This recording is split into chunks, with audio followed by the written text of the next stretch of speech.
Okay, so here we are for part one of Ogham for beginners. And before we look at photographs of historical evidence for the Ogham, we just familiarize ourselves with what the Ogham looks like for people that are completely new to this Gaelic, Irish, Celtic, primitive, medieval alphabet. So on the left-hand side, you can see what are called stem lines with horizontal lines coming off the stem line. I'll show you a close-up in a minute. But simplistically, the Ogham is 20 letters and it's divided into four groups of five. In Irish, the first group is the Acma Beath. In English, we can just say the B group. Beath is the letter B, and Acma is the Irish word for a group or set of something. So there are four quarters or four groups or four Acma, and each Acma is named after the first letter of that group. I'll show you a close-up now. So the first group is the B group, the Acma Beath, and all the lines go to the right-hand side from the stem line. And you'll see that it numbers 1 to 5. There's one line, then two lines, and three lines, and four, then five. And that gives us the letters B, L, F, S, and N. And we'll look at this in another video, but it's just to give you an idea of what the Ogham looks like. It's just these horizontal lines coming off a central stem line. So the second group is the H group or the Acma Uatha. And then we have the third group is the M group, and these lines are diagonal. They cut across the stem line in a diagonal way. So that's the Acma Muin. And the fourth group is all of the vowels are together, unlike the Latin alphabet where the vowels are sporadic through the list of alphabet letters. With the Ogham, all five vowels are together at the end in the order of A, O, U, E, I. So the fourth Acma is the sounds, the vowel sounds, and that's the Acma Ain. So that's just really to help you see that the Ogham in its original, there were later shapes added, which are known as the four feather, but the original 20 are just lines coming off a stem line.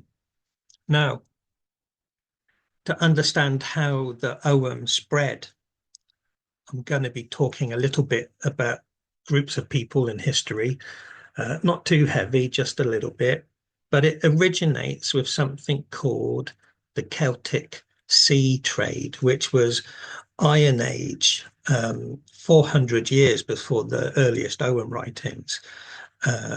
And the Celts traded along the Atlantic coastline. The biggest tribe to do so was the Veneti on the west coast of what is now called France. And Julius Caesar, 50 BC, defeated the Veneti, stole all of their ships, dragged their ships all the way round to northern France and used them to invade Britain. Horrible, but very clever. And that put an end to the Celtic sea trade.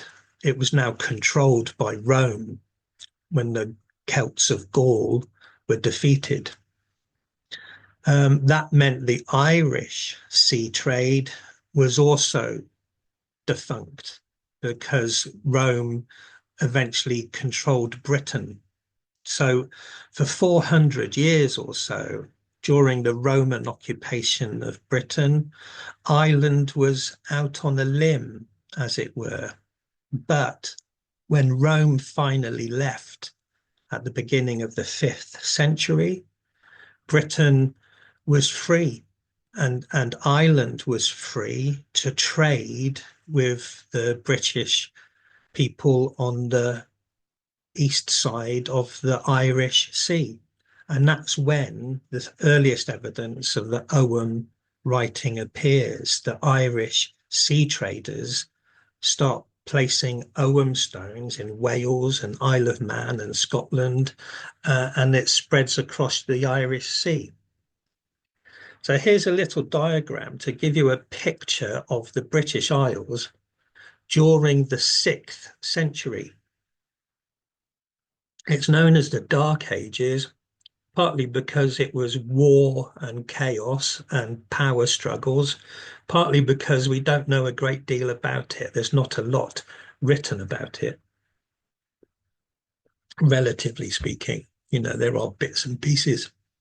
But when Rome left, the British Isles were kind of left in the hands of 4 groups of people.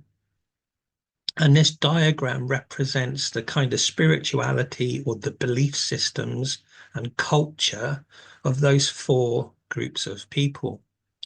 So in the bottom left-hand side, you've got a diagram for the Romano-British. Now, these are the native British Celts that were Romanized.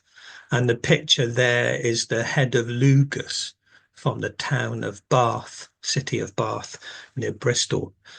And it represents a hybrid of the Roman god Mercury and the Celtic god Lugus, but it represents Brythonic paganism, which was a mixture of Celtic paganism influenced by many different Romans of gods and goddesses. So complicated for the bottom left-hand corner. The top left-hand corner is the Triskelion from Newgrange in Ireland, and it represents the Irish who hadn't been Romanized. They were free from major cultural change by the Romans, and they kept their Druids. So Rome defeated the Druids in Britain, but in Ireland, the Druids were undefeated and continued. And the top right-hand side is known as the broken arrow. It's a typical symbol from the Picts, which is northern, what we now call Scotland. Northern Scotland was Pict land. And they were Brythonic Celts as well. The Romans called them Picti, meaning that they were painted, possibly tattooed. And Rome never conquered them. So like Ireland, the Picts kept their Druids as well. They were never Romanized fully, although they were under oppression, I suppose. The bottom right-hand corner is Thor's hammer. And Thor's hammer represents the Germanic tribes, the Anglo-Saxons that were growing strong on the east of the British Isles and eventually succeeded in spreading into mainland Britain and pushing the British Celts beyond the River Severn, beyond the mountains, into what became known as Wales. So you had the Germanic Anglo-Saxons with their gods and goddesses and their writing system, the runes, and all their gods like Odin and Freya and Frigg and Thor. And with the Romano-Britons, you had the Latin alphabet and Roman gods and goddesses and British gods and goddesses. In Ireland, you had the Ogham alphabet and their gods and goddesses, the Tuatha De Danann.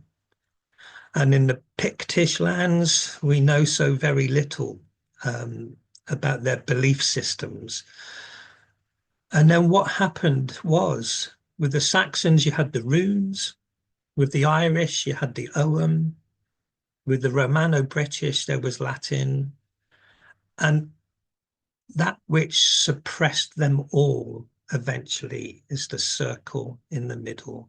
And the circle in the middle is the early church, Celtic church, early Catholic church. But Christianity grew and overrun the British Isles, and all of the pagan beliefs of the Saxons and the Britons and the Irish and the Picts were eventually lost. And their writing systems, like the runes and the Ogham, fell out of favor in favor of the Latin alphabet. The church used the Latin alphabet that became the main alphabet that we still have today because of the early church surpassing all of the pagan belief systems. So there's just a little bit of cultural history there, and how the Ogham gradually fell out of use, just like the Saxon runes fell out of use.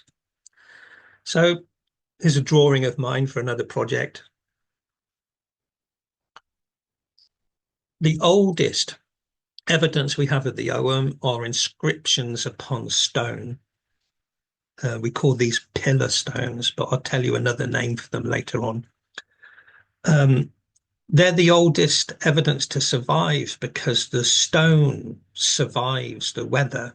Theoretically, Ogham was used on softer, more organic material like wood or even clay, that it could be scratched into wood or scratched into clay, but none of that has survived.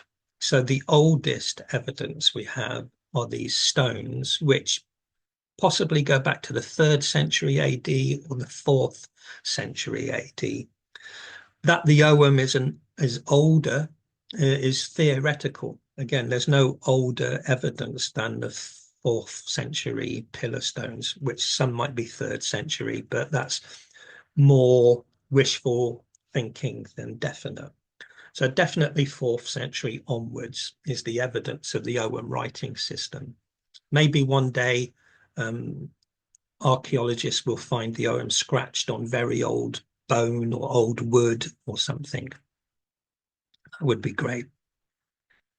So here's a thing. I did this drawing and I did my Ogham inscription along the middle. And traditionally, the Ogham is usually scratched into the very corner of a standing stone. And someone said, oh, you know, that's wrong. It should be on the corner of the standing stone. And that's a common belief amongst modern Ogham scholars, but it's not true. Most of the time, it used the edge or a corner of a stone for its writing. But there are examples of the Ogham inscription being along the edge, but also along the face of a stone. This one is from the Dunlow stones in Ireland. But it's just an example that, you know, the Ogham was used in lots of ways, not just on the corner of a rock. And I'll give more examples. But this is a traditional inscription. I don't know what it says, but it's from the 5th or 6th century. So this is what a genuine Ogham inscribed pillar stone looks like. They use the term pillar stone so that you don't confuse it with like a Bronze Age standing stone. It's not from the Bronze Age, it's from 4th or 5th century. This stone I've included is a Pictish stone. So this is from the Aberdeenshire area of Scotland. And at the top, shown as a close-up on the right-hand side, there's a circle Ogham. A circle has been inscribed and the letters of the word coming off that. So it's not just on the edge of a standing stone. It's not just on the face of a standing stone. There's even examples where you can have a circle Ogham. So the inscriptions, fascinating, lots of different variations rather than hard, fast, dogmatic rules.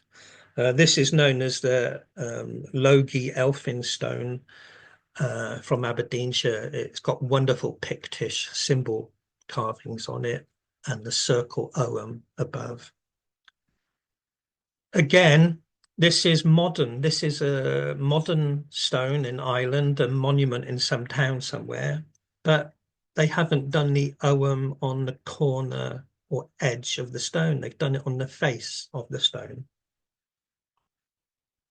My point is, if you're at home creating your own arts and crafts or magical talismans, you can inscribe the face of something, not just the edge of something.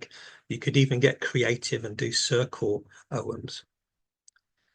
So probably the biggest collection of Ogham pillar stones in one place is known as the Stone Corridor, and it's at University College Cork in Ireland, where loads of stones are gathered together. It's kind of like Hogwarts for Ogham, and people go there and study the magical Ogham stones in the corridor there at University College Cork. They're kept in museums and universities to preserve them from harm, from bad weather and so on, even though they're thousands of years old or 1500 years old. But a lot of them are still out in the countryside. Some of them have been gathered together. So like this example is the Dunlow stones again.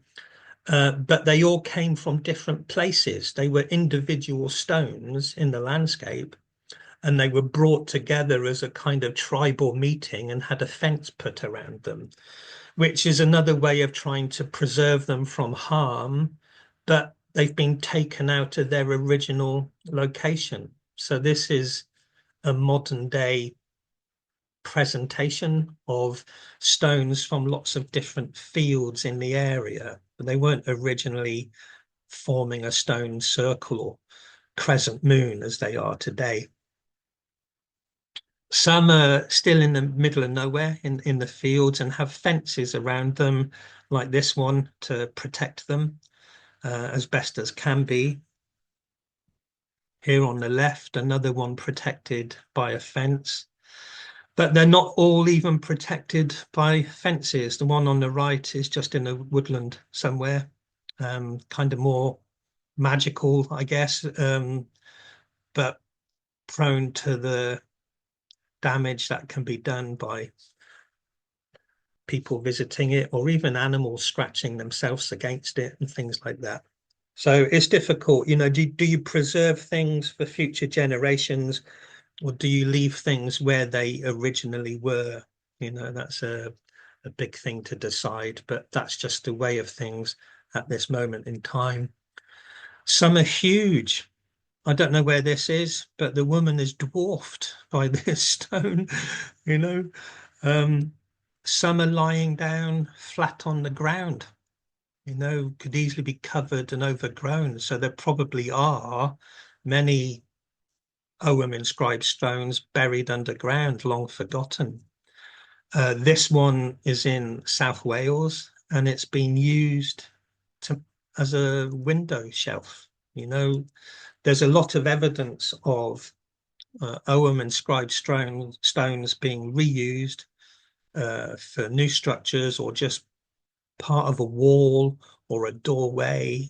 And it's possibly because Christianity saw it as something from an older, more primitive pagan past. And so these stones are just taken down, broken up, and used for other stonework, like this window in Wales. Here's one in a museum. This is a famous one. This is a Pictish stone called the Brandisbutt stone. And again, the lovely Ogham inscription running along the side. Again, it's not on the edge. It's kind of on the face of the stone, but to the left as we look at it. So they got the main Pictish symbolism there, and an inscription running up the face, not on the corner. Now, roughly speaking, there are about 300 pillar stones in Ireland. That's where they originate. It's an Irish thing. And then Irish sea traders crossing the Irish Sea in the north to the Western Isles of what became known as Scotland, and eventually they interacted with and married with the Pictish tribes. And so in the north of Scotland, you've got stones like this that are Pictish, and they're using the Ogham alphabet, but it's not writing in Irish. It's not writing in Gaelic. It's writing in Pictish. And that's made some of the Pictish stones completely undecipherable, because although it's Ogham writing, we don't know the Pictish language. There's guesswork. Yeah, so it's fascinating. It's quite a riddle. And then in South Wales, there are about 30 stones with Ogham written on, but they're bilingual. They've got Ogham and Latin written on because the Brythonic Celts had been Romanized. So these monuments are written in two languages. They're bilingual, Ogham and Latin. So it shows the fascinating reach of the Ogham from Heartland Island to northern Scotland, where it becomes adopted by the Picts, and then to southern Wales and Cornwall, where again there's Irish sea trade and marriage between tribes and cultural mixing. So they're bilingual cultures. After the pillar stones, which kind of come to a stop in Ireland around the 5th or 6th century, coinciding with Ireland becoming Christianized, and surviving a bit longer in northern Scotland with the Picts. In Ireland, the Ogham was still used on certain objects, and there's some that we know of now in museums. There's a few, not many, and I'm not an Irish speaker, so forgive me for massacring the language, but there's the Ennis bead, which is thought to be 5th to 7th century. You can Google it, look for it. I'll show you a couple of examples. Something called the Ballinderry dice, which is a dice with Ogham on it of the 6th, 7th century. Some sort of kitchenware called the Kilgolbin hanging bowl has got an Ogham inscription on. And there's a Buckoy spindle wheel. I've got a picture of that to show you, which is 8th century. The Tully Common bone has an Ogham inscription and is believed to be 9th century. And finally, the Ballyspellan brooch is 8th to 10th century. But these are examples of whilst there's no more evidence of pillar stones, private objects like brooches and dice and beads and spindle wheels are still being scratched with the Ogham. The Irish people are still using the Ogham on their personal belongings, even though they've been Christianized and the Ogham has fallen out of popular use for memorials on the stones. So here's a close-up of the Buckoy spindle wheel. Again, it's a circular, you could call it a wheel Ogham or a round Ogham. So a circle with Ogham letters coming off the central line. And then there's this beautiful object, is the what's it called? Ballyspellan brooch, 9th to 10th century. Amazing Celtic knotwork on this silver brooch. And I'll show you the back of it, a close-up of the back. So you can see on the back of it, scratched Ogham inscription. I think these are just personal names. So it's quite interesting that the culture has been Christianized, and on the front of your cloak, you've got a brooch, which you can wear publicly. But on the underside, on the hidden side, you're using a language that has fallen out of favor. And is it remembering loved ones or ancestors? What are the names on the back of this brooch? Fascinating glimpse into how maybe a forbidden language or certainly encouraged to be forgotten language was still being used by some people in Ireland in a hidden and concealed way.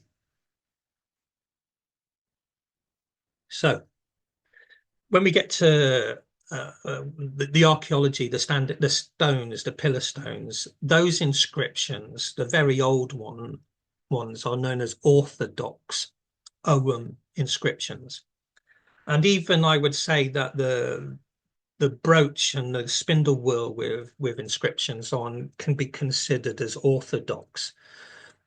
This is terminology from academia.